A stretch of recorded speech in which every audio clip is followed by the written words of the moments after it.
Over the last 6 years, I have utilised 11 credit cards and I have made just over £18,000 by using these correctly. It's allowed me to leverage my side hustle as well as be able to get rewards on my day-to-day spending.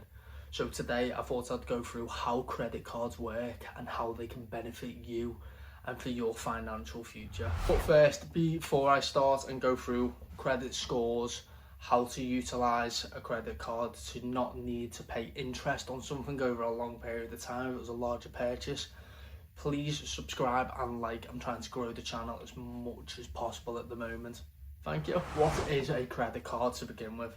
So a credit card is something that a bank will give you, such as your debit card, but it is not your money. It's technically minor loans that you're taking every time that you're spending it.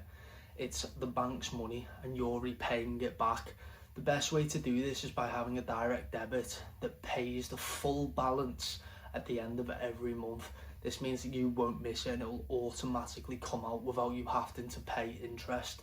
A lot of the things that I'm going to go through where, for example, it is a 0% purchase card, or if it's balance transfer, money transfer, rewards, if you don't pay the full balance or at least the minimum payment, you will start to incur interest fees, and that's obviously not what we're aiming for. We're aiming to utilise these to the best of our ability to get the rewards out of it and to be able to, let's say, spread payments and buy things a bit easier and leverage it for future other assets. Thing quickly about credit cards is you only want to use up to 25% of your credit limit.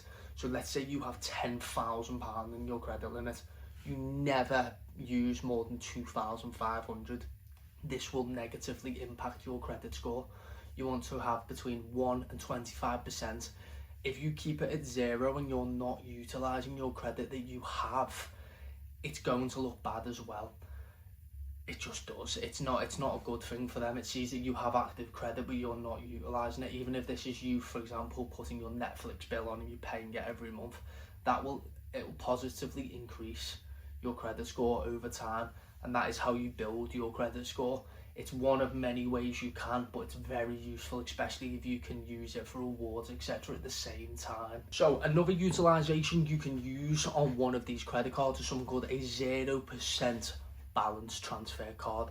The way that this works with most lenders is, as long as you are not under the umbrella of the banks, let's say for example if Lloyd's is with HSBC, I don't know which one's which, but Lloyd's is with HSBC, you can't balance transfer from one card to another if they're under the same group. But let's say for example you've got Santander and Barclays, I know they're both different. If you had, let's say, £2,000 on a purchase card and your 0% offer is about to go and it's about to make it to where you're going to have to pay interest every month, you can use a 0% balance transfer to transfer the balance onto another card, which will then have, I think it's up to 34 months at the moment. They are the longest spread of offer balance transfers, but you still need to pay the minimum payment. At minimum, I do advise paying it off as quickly as possible. You do not want to be in credit card debt, as the interest is 20 to 30 to 40% in some cases.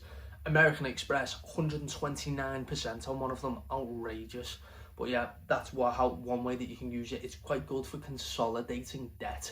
If you have several credit card debts which add up to be quite a big amount, if you can utilise this on a balance transfer card and keep it under 25% of the credit utilisation, use it. It's a longer time for you to pay it, and it takes off that pressure of having to pay interest. So if possible, if that's good for you, use it 100%. The one that you can use, which personally I think is by far the best one, and it's the most basic, it's a credit building credit card. It is a basic, for example, Capital One do a £200 credit limit credit card. Put your Netflix on that every month. Don't touch it for anything else. Just pay that every month and make sure it gets paid every month. That will build your credit score. That's all you need to be able to build it. If you're in a position right now where you went for a mortgage or you went for a loan and you can't get it because of your credit score, if you are able to get a basic credit card for £200 over a year, that is going to dramatically increase your credit score. You don't understand how useful it is for a bank to know that you are consistently paying off the full balance, and that is the main thing that they're looking for. As long as your payment history shows it, they're happy with starting to loan, and that's where your credit score starts to build. Next is rewards. This is where it gets quite fun. So once you're at a point where you've built your credit score, you are not looking to make a big purchase, for example, or a medium-sized purchase on one of your credit cards. You are in a good financial position, and you have your budget in place. You are consistently investing. One thing I really recommend people to start utilising is a rewards credit card. So there's quite a few out there, and there's quite a few different reasons why you can use them. One example is, for example, I have a British Airways American Express card, and if I pay for my bills, if I pay for my food shop, if I pay for Wi-Fi, anything on this, it starts to build up the points for the Avios points. The way that Avios points work is every time you purchase, it builds up your Avios points. Once you start getting a certain amount, you start being able to use it for flights, and you're able to travel for pretty much free in some cases. You're able to get, like, for example, I can go to Barcelona right now for free. Back there and back, it covers quite a lot, but instead what I have decided to use the Avios points is you can transfer it for Nectar points. So I have a young daughter who we're going to be getting her a Nintendo Switch this Christmas, and this is going to cost me nothing because I had 50,000 Avios points. I've transferred that over to 50,000 Nectar points, which is equivalent to £250. So I'm able to exchange that in Argos for a Nintendo Switch. So I am paying for Christmas for just paying for my bills. It's such an amazing world when you start being able to utilise the rewards. There is other options, such as being able to have cashback, which most times it's between 0.25 and 1.5 at the high end is what you'll be able to get on cashback on most things. So let's say you spend £1,000, you will get £10 back. You can get certain ones where you get rewards at the start as well, so you get a certain bump if you pay a certain amount within the first 3 months. Let's say £2,000 within the first 3 months. What I would recommend is, if you do not pay that amount normally on bills, do not take the credit card and pay more over them few months to get them points. It's not worth it. Invest that elsewhere. It's not worth it for the points. Only when you're in a position financially that everything else is in perfect order can you start using the rewards. But definitely American Express is amazing for it. There is M&S ones, there's quite a few Barclays ones. I do quite like the Barclays one myself, but my offer has run out, so I'm back to American Express. Everyone can use a credit card, and there's many reasons to use it. The main reasons I would recommend for you to use a credit card is to spend as much money as possible on it and to get into crippling debt. Obviously not.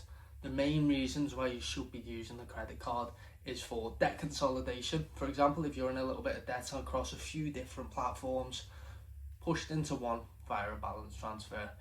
If you've got a purchase which you want to make, which you don't want to pay interest on it, but you will be able to pay it off in, let's say, 3 to 6 months, maybe 12 at a push, and you want to be able to choose how much you pay off each month, use a 0% purchase. If you are at a point in your financial journey where you are able to grow and budget and you're investing, but you want to be able to gain some extra points and enjoy the fun part of finance, get a rewards card. And if you're just starting out and you've just started on your financial journey, start to learn how to budget. Get a very small credit limit credit card and start to build your credit. Start to pay off one bill, let's say Netflix, let's say a phone bill. Keep it below 25% of the utilisation of the credit card. As we said, if it's £200, divide that by 4, £50 you can pay every month, but make sure it's paid off on a direct debit at the end of every month. So everyone can utilise one.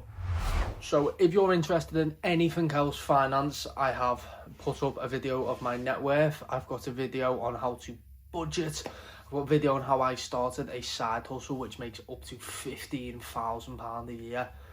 Look on my channel, subscribe, like and comment. I'd love to hear your opinion on everything. If you're going to be getting a credit card, tell me which one you're going to be getting. If you have any questions about anything I've said, also you can go to my Instagram. It is Matty UK Finance, same as my YouTube. I'll see you all later.